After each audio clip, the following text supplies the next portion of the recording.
Chào anh em nhé, hôm nay em có cái bộ fan pin của Ryobi này thì cái này thì cho các bác đi công trình, tại vì nó có búa, nó cũng không được đẹp.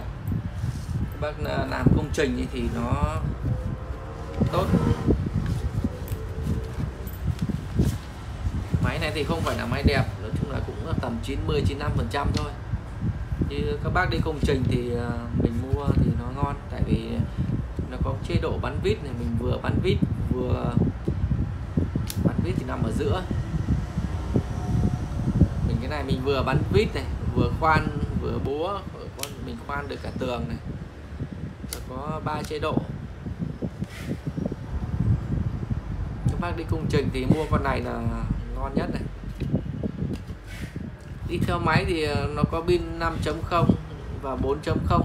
Tất nhiên pin thì cũng không phải là đẹp nhá. Cái con này thì em sẽ không phải là đẹp, nhưng các bác đi công trình là ok nhất. Các bác sử dụng cái này thì pin nó sản xuất con này thì cái này thì cũng 2017. Còn cục này bao nhiêu thì để em bỏ cái tem của nó ra.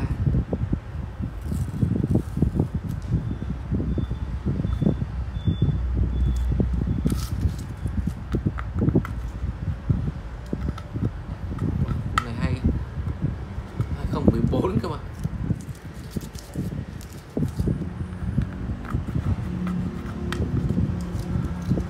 Cái này là cái mã để nó kiểm hàng các bác nha. Mỗi lần thì nó đưa cái máy nó kêu tít một cái đây, nó kiểm tra bao nhiêu món.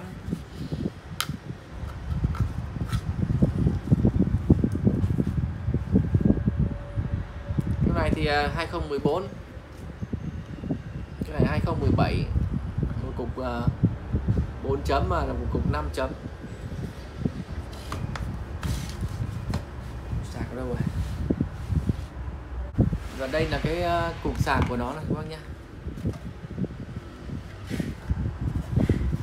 Đây là đế sạc.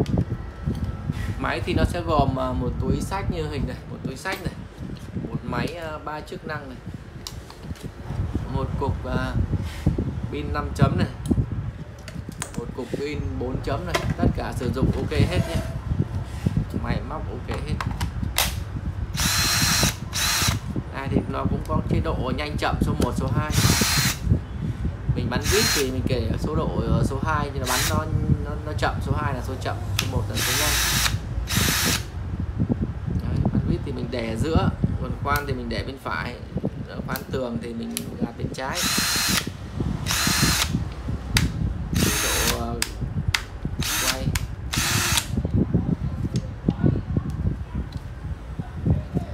Thì cái mã của con này thì nó lại không nằm ở trên máy, mà mã nó lại nằm ở dưới chân đế đây.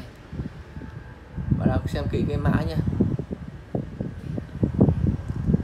CIDD18V2, sản xuất 2017. Vòng tua của nó từ 400 cho đến 1550 vòng trên phút.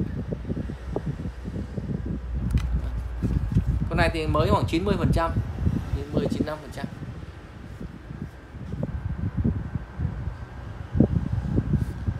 Thì bác nào có nhu cầu thì xin vui lòng liên hệ số điện thoại nhá.